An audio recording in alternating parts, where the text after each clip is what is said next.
Madam Chair Kruger, appreciate the opportunity. Tom Mungier, New York State Troopers PBA President. It's my 11th time addressing this body, and I appreciate it. Every year I'm here asking for more equipment, more manpower, and this year is no different, more vehicles.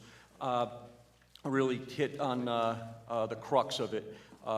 I'm not going to debate the changes that took place with bail discovery, but how it impacts my members. I'm going to disagree with my superintendent who testified earlier that he did not see a change. It definitely takes my people off the road. What used to be a simple arrest, say a DWI that took an hour administratively, now takes 4 hours. Again, there is some built-in learning curve, but not an additional 3 hours. So once you take my people off the road for that additional time, there's not troopers out there patrolling, and I represent the uniformed people out there making arrests and that you see on the roadways. So every trooper that makes an arrest and is off the road, that's one less trooper that's patrolling the communities, the roadways in New York State. And as such, I'm requesting an additional bump in manpower. Usually I'm asking for 500 additional troopers for attrition and what have you. I'm asking for an additional 100 more on top of that. That on top of other funding, I would hope that there's funding built in. I know that Senator Kruger said with the marijuana legislation, we do need the DREs. I have a little over 100, 101, I believe, trained DREs in the state. My superintendent testified he'd like to see 300. I'd actually like to up that to 400, but he's going in the right direction, which I do appreciate. And also what he didn't state, that any cannabis a scented dog that detects cannabis will have to be retired. So there's 40-some dogs that have to be retired. Don't worry, they get to go home with the dog handler and for the rest of their lives. But those dogs, that's another $350,000 that will have to come up to replace those dogs and for training. Always need cars. I heard that before. A superintendent said, you know, the cars that are over 125,000 miles, about 5%, but that's the whole pool. My patrol cars, it's about 25% are over 125,000 miles. And those are the cars that are driven 0 to 100, back down to 0 all day long. A lot of wear and tear. And that's going to be summing it up real quick, and I'll be open for questions, I guess, afterwards. Madam Chair, thank you for allowing me to testify tonight. Again, just to ditto Tom's testimony, of course, the BCI depends on the amount of members that are in the troopers. Our bureau men come out of the troopers' ranks. This year, we're looking to assist with the discovery laws that have newly been implemented. Division has come up with an idea of possibly putting investigators in each zone of each troop to assist in getting the discovery material to the local DAs within timely manner to make the flow of the information more fluid. So it's hoping that we can add approximately 35 investigators throughout the state just to assist with discovery information getting to the DAs. On top of that, we also want to become a little more aggressive with fishing for the evils on the internet, ones that are going after the children's, specifically child crimes. The computer crimes unit hasn't grown in a while, and they're looking to add an additional 19 members in that unit, specifically to start luring in the people that are out there that are doing these horrible crimes to our children. Again, with attrition, we try to keep up with the members that are retiring. You know, Tom comes every year asking for classes of 500. The governor has granted us 250 pretty regularly. Right off the bat, we lose 10% before graduation even comes. So, you know, I would ask the legislature to consider adding an extra 10 before the class starts to adjust for that 10% decrease so that we do get an honest and true 250. And the vehicles, it has progressed. I thank you for paying attention to us. Still needs attention, and but I do appreciate you allocating the monies for our fleet to improve, because there were lean times at the beginning of the decade where the fleet got into that dire state that it was in. Thank you. Thank you. Thank you, Chairwoman Kroger, Chairwoman Weinstein, and members of the legislature. My name is Michael Powers, and I'm the president of NYSCOPBA, the Correctional Officers PBA. I have 3 issues I'd like to discuss real quick here, one being the prison closures, 2, the double bunking within our correctional facilities, and some staffing and resource and training curriculums that we're looking at. First and foremost, we take great exception to the governor's proposal to close more prisons. He's looking to do it within a mere 90 days. Many of the legislators here may recall legislation that passed some time ago through us, with your assistance, allowed for a 1-year closure bill to be put in place. That allows, as a closure, if a closure were to occur, that gives us the opportunity, and my members, the opportunity to make the proper adjustments with their families, their communities, their schools, their children, and whatnot as we go forward. You see that with these prison closures that are coming, one of the biggest issues that we have regarding that boils down into the double bunking. We have 10,500 empty beds amongst the state correctional facilities. 6,265 of those beds are top racks, or top bunks. Bring those bunks down, give our staff a better opportunity to operate in a safer environment, supervising less inmates, allowing the disbursement inmates throughout the system, and therefore there would be no need for closure of any facility. You'll still have empty beds available to be able to have in emergency circumstances, and that would allow for a smoother transition, not only for the staff that work it, the hardworking members of NYSCOPBA, and the civilian staff that work within it, but also amongst the inmate population. We have a large rise in violence in our facility. The acting commissioner spoke of it earlier. Unfortunately, with a smaller inmate population, which he mentioned, 3,200 we lost in the last year. We had 1,033 assaults on staff last year. 1,215 inmate assaults on staff. Close to 4,000 cases of contraband coming into our facilities. Many issues were talked about up here, the secure vendor program, the double bunking issue, a lot of the safety concerns that we have, the rise in violence in our facilities. All these topics are very, very serious topics that need to be looked at and addressed.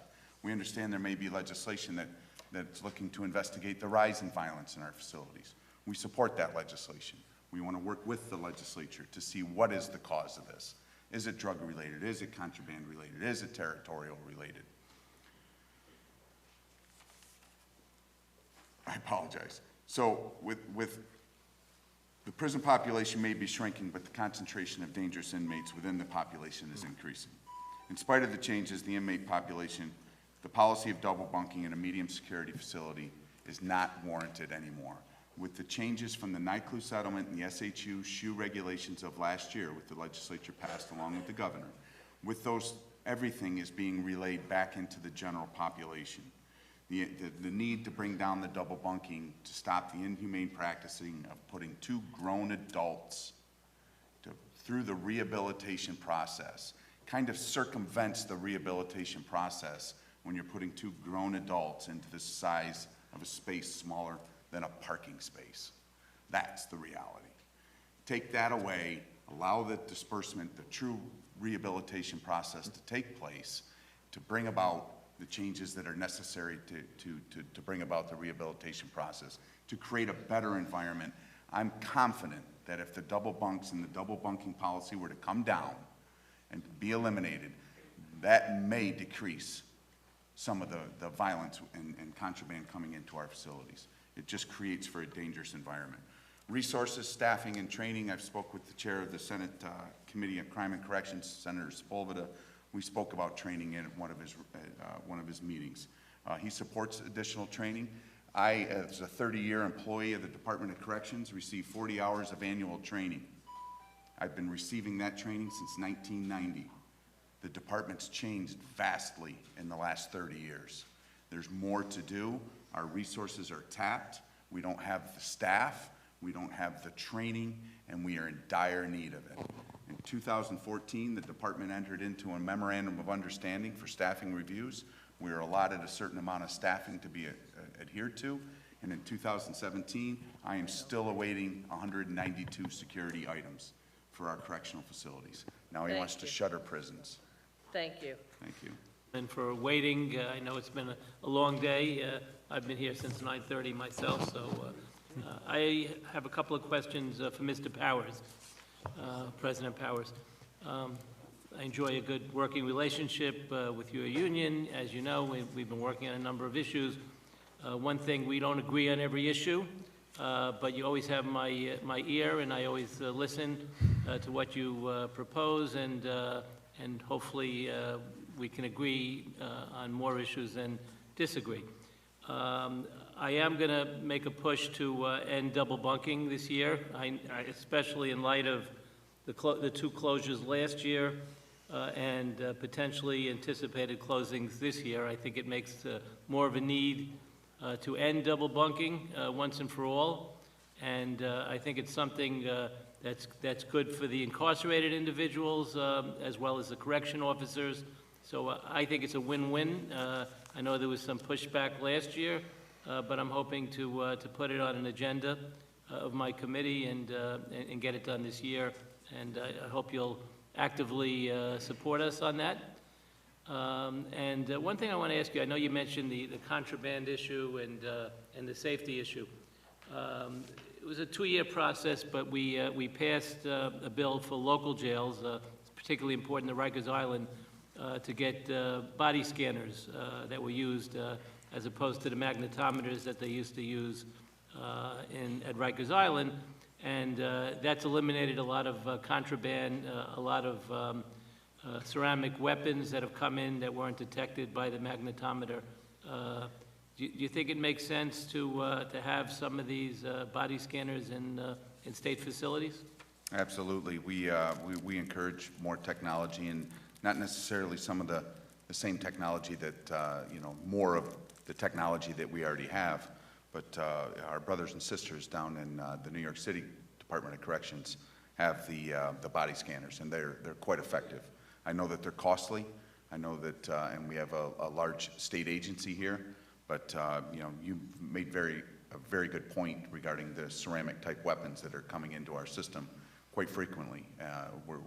We're seizing them quite often, and these body scanners prevent a lot of contraband from coming in and out of the facilities. Along with the secure vendor package program would be a great program to have as well. Okay, when Commissioner Nucci was here this morning, I think it was this morning, yeah, it seems like a long time ago, we asked him about the double bunking, and he seemed to say that there were very few double bunkings left at this point. And you seem to have indicated there are more. Can you give us an accurate count of which facilities in particular have double bunking and how many, double bunking, how much double bunking is there? They primarily exist in our medium correctional facilities. We have some in the max, as the acting commissioner testified to, but the legislation, the very legislation you're speaking of, speaks more towards the dormitory type settings of our medium correctional facilities. So I would, I can get you the total number of top beds, but well, actually 6,265. So that was the number I gave you early. So no, that's not accurate either. I apologize. But sounded good. That's the. But I can get you that number. But we differ on that. Obviously, he doesn't think that it'll have much of an impact with a closure. But we're in the trenches. We're the ones doing the grunt work, and we're the ones that are seeing it. Thank you. My time is up. Thank you. Thank you. Thank you. Assemblyman Palmisano. Yes, thank you, gentlemen. I just first wanted to say thank you to you and all your members for what you do to keep us safe in the state. So first, thank you very much. For the purposes of my 3 minutes, I really want to direct my comments to Mr. Powers and NYSCOPBA.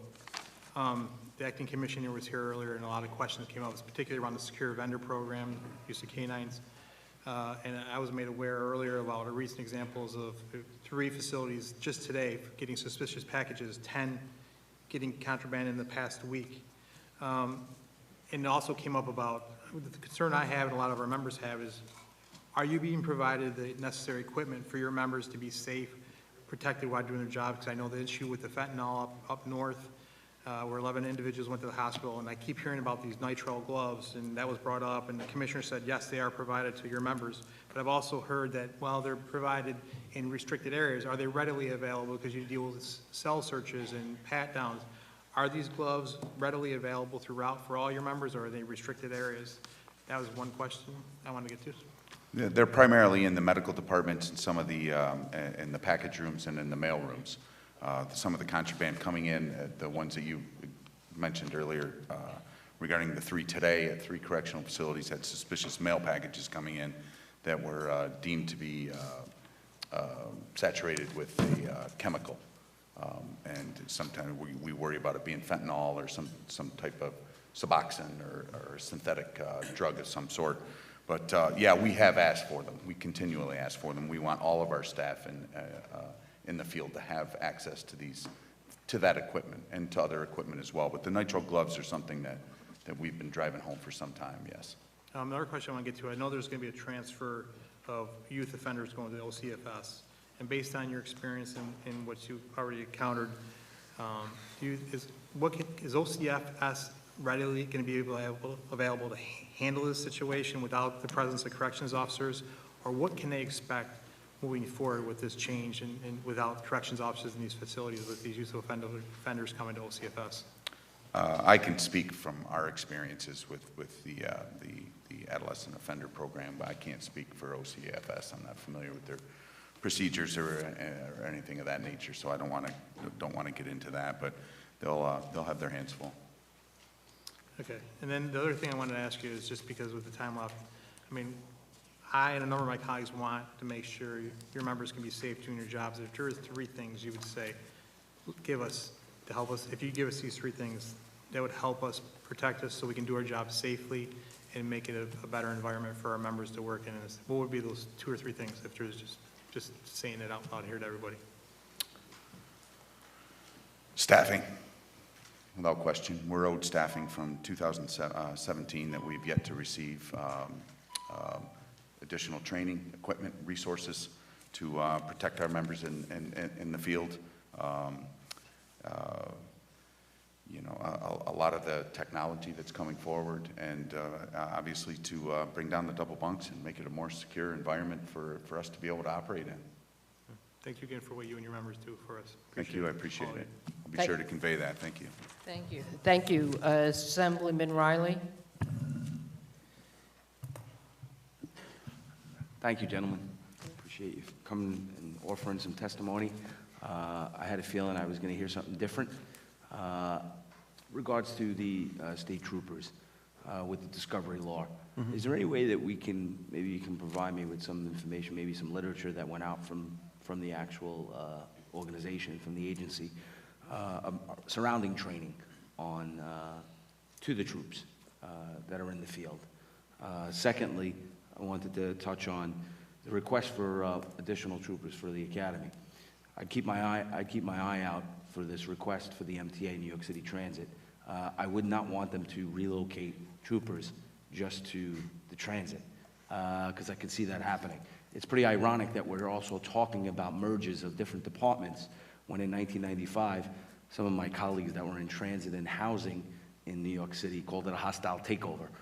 When the New York City Police Department, which I was a member of, took over housing and transit. They are very delicate situations, and I truly appreciate them.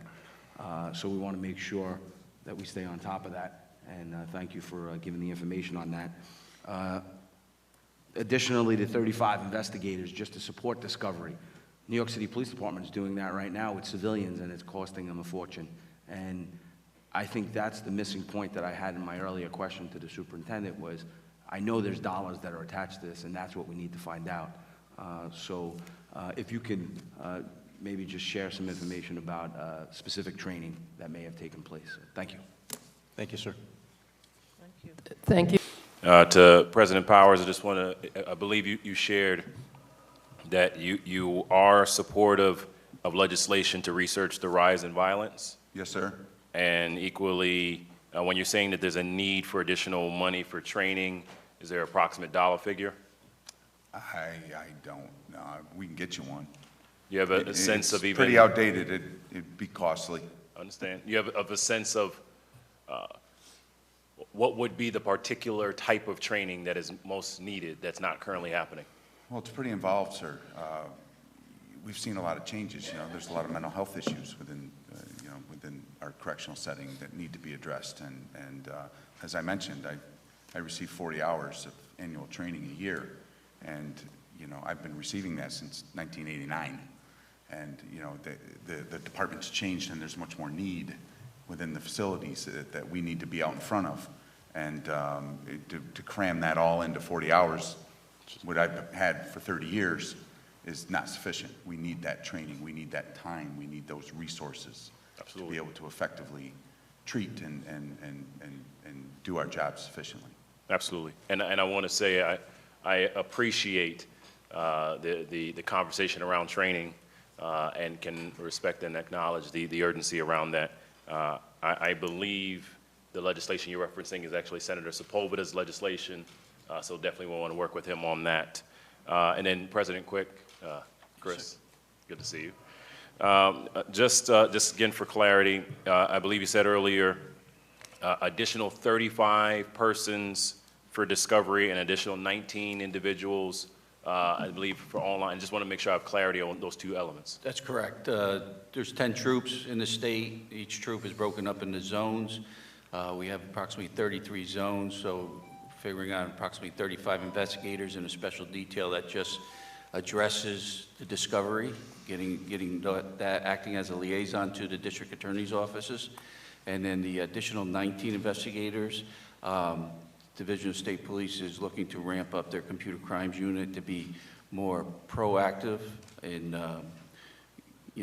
addressing the evils on the internet as far as child crimes. Really appreciate it. Thank you, gentlemen. Thank you. Thanks, sir. Thank you all. Thank you, Assemblyman Ra. Thank you all, gentlemen, for the work all the men and women in your respective organizations do each day. I just wanted to ask about, there's, one of the really tragic situations we've all seen over, recent months have been law enforcement suicides. And we understand, it's a very difficult job. And, for whatever reason, those individuals, made that really unfortunate choice. And I know there was a little bit of an appropriation in this budget proposal to try to address that, but what can we do as a legislature to provide adequate resources to address that problem, both in terms of funding and perhaps if there are, policy changes that need to be made to help assist your members and make sure that the supports are there when they need them?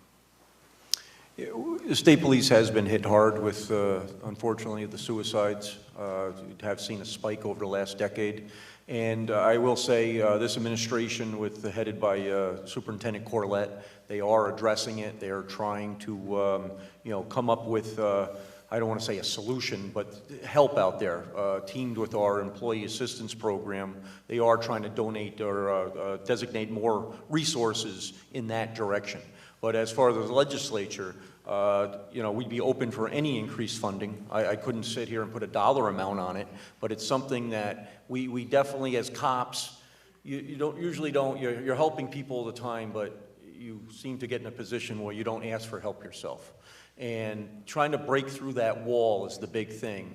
And as a 27-year trooper, I don't have the answer to that. That's up to health professionals, mental health professionals, and what have you. But it all comes down to funding and having the resources in order to accomplish a better program.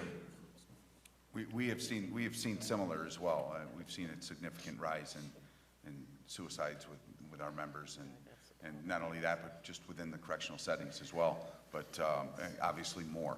The more that you can give us to bring this about, to lower that rate or abolish that rate completely is, I don't think you could ask for, until you can eradicate that stigma and get rid of it completely. By all means, we'll accept as much as possible. Thank you. Thank you. Senator Sepulveda. Good evening, sir. Good evening.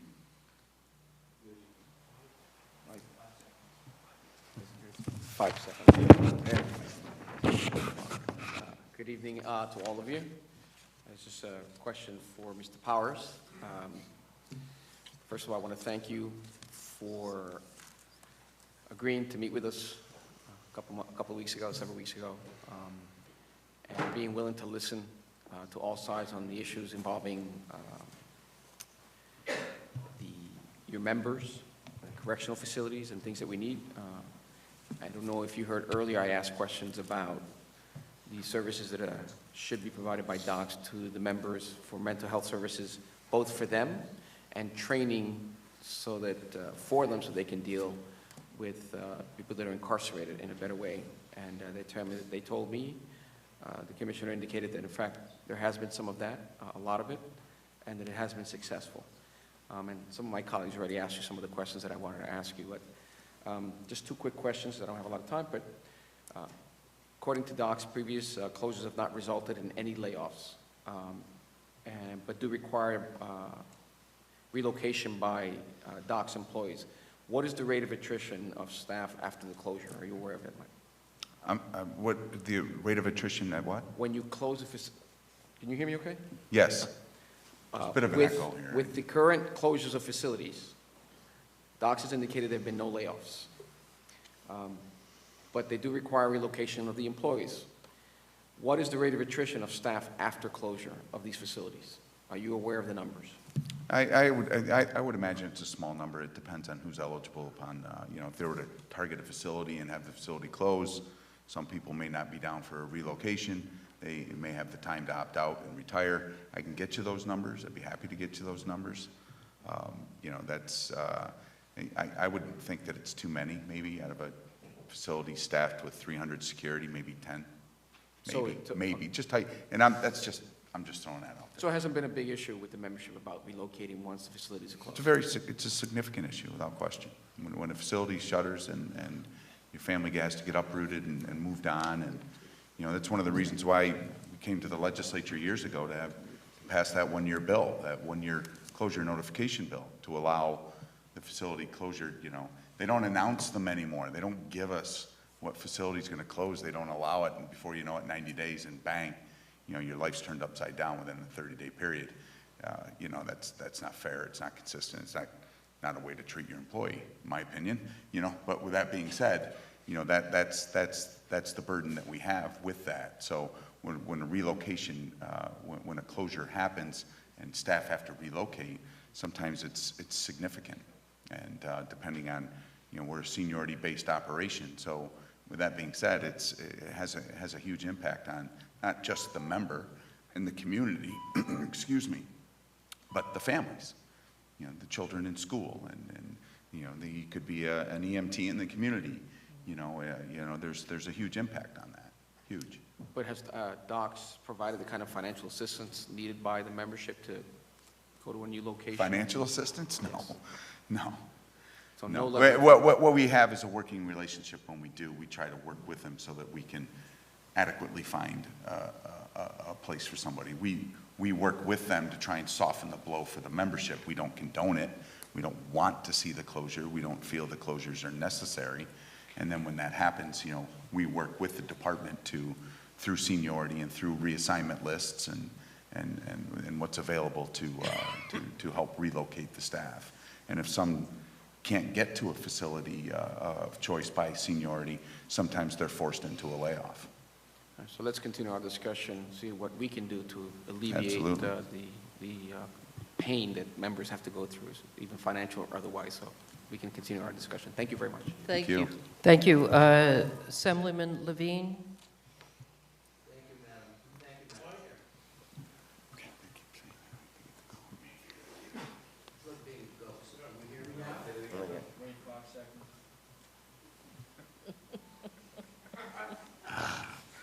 Free speech, but not easy speech.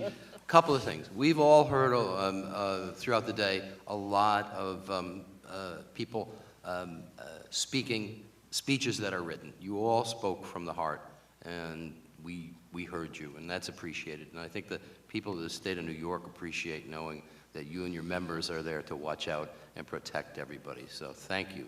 Thank you all, gentlemen. I just have one quick question for President Powers, and perhaps I misheard, but I think when you were describing some of the dangers inherent in correction work, you used these words: inmate on inmate assaults on officers.